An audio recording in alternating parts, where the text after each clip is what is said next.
Hi hello నమస్తే welcome to మన 9 TV న్యూస్కు స్వాగతం. నేను శంకర్ గౌడ్. నా రాజకీయము చూపిస్తా మీట్ ది మీడియా కార్యక్రమంలో ముఖ్యమంత్రి రేవంత్ రెడ్డి ప్రభుత్వాన్ని పడగొడుతుంటే చూస్తూ ఊరుకుంటామా? కుక్క కాటుకు చెప్పు దెబ్బ కొట్టకుండా ఉంటామా? అందుకే ఓ గేటు ఓపెన్ చేసిన ఎన్నికల నగరం మోగింది. కాబట్టి రాజకీయ పార్టీ అధ్యక్షుడిగా పని మొదలుపెట్టిన ఇక ఎన్నికల రూపం చూపిస్తా. బీజేపీ ఎంపీ లక్ష్మణ్ ఎన్నికల ద్వారా ఆపరేషన్ మొదలు పెడతామని అంటున్నారు. ఇది దేనికి సంకేతము? 100 రోజుల్లో ఎక్కడైనా ఎప్పుడైనా ఫిరాయింపుల జోలికి వెళ్ళానా? కానీ ఈరోజు వాళ్ళిద్దరూ ఒక లైన్లో మాట్లాడుతున్నారు.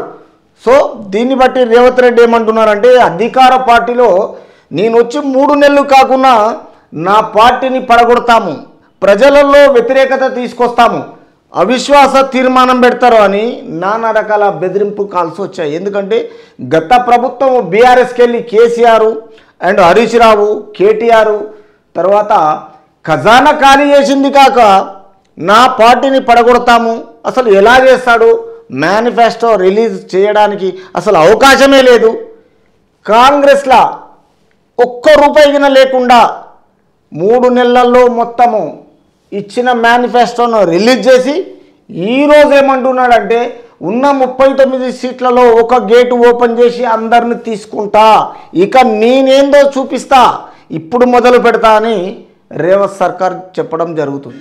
కేసీఆర్ మొదలుకొని కడియం లాంటి వాళ్ళు, కడియం శ్రీహరి లాంటి వాళ్ళు దాకా తర్వాత ఈ ప్రభుత్వం 3 నెలలు కూడా ఉండదంటూ మాట్లాడుతున్నారు.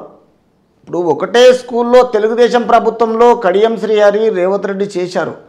సీనియర్ అయిన రేవంత్ రెడ్డి అండ్ కడియం శ్రీహరి ఇంకా రేవంత్ రెడ్డి కంటే సీనియర్ కాబట్టి అసలు ఒక మానవత్వ ద్రోహదం లేకుండా కడియం శ్రీహరి ఏమంటున్నాడంటే 3 నెలల్లో పార్టీ పడిపోతుంది, ఆ మేనిఫెస్టో రిలీజ్ కాదు, ఆయనతో కాదు, జాగ్రత్త అని పదే బీఆర్ఎస్ మొత్తం మాజీ ఎమ్మెల్యేలు తర్వాత ఇప్పుడున్న హరీష్ రావు, కేటీఆర్ ఈయనకు చెప్పడం జరిగింది.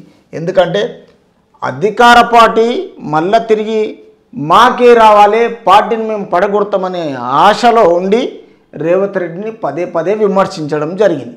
కాబట్టి ఈ విషయంలో ఎంపీ లక్ష్మణ్ ఎన్నికల తర్వాత ఆపరేషన్ మొదలు పెడతామని అంటున్నారు.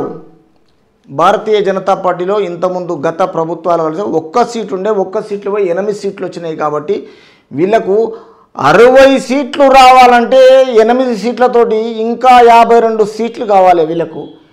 అది లేక తిరిగి మళ్ళీ ఇంకా ఏదో ఆపరేషన్ మొదలు పెడతాము అంటాడు. పార్లమెంట్ ఎన్నికలకు దీనికి సంబంధం ఏముంది?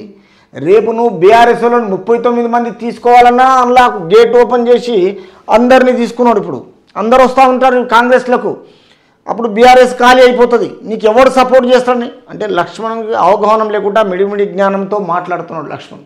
తర్వాత ఈ విషయంలో 100 రోజుల్లో ఎక్కడైనా ఎప్పుడైనా ఫిరాయింపుల జోలికి వెళ్ళానా? ఎవరు? రేవంత్ రెడ్డి అంటుండు 100 రోజుల్లో నేను ఎవరి దగ్గరికన్నా వెళ్ళలేదు. నన్ను ఎవరు విమర్శించినా, ఎవరు పార్టీ పడగొడతానన్నా ఖచ్చితంగా నేను ఏ ఒక్కరిని ఏమీ అనలేదు. ఎందుకంటే ఎవరైతే బీఆర్ఎస్ ప్రభుత్వంలో నానా రకాలుగా చెలరేగుతూ పార్లమెంటు లాంగ్వేజ్ ఉపయోగించినా కానీ నేను మాత్రం అనలేదు. నేను పార్టీ ప్రజల గురించి ఎన్నుకోబడ్డ కాబట్టి వాళ్ళ సాధక బాధలు చూసి ఖచ్చితంగా నేను నా మేనిఫెస్టోను రిలీజ్ చేస్తానని రేవంత్ రెడ్డి చెప్పాడు. కాబట్టి ఇప్పుడు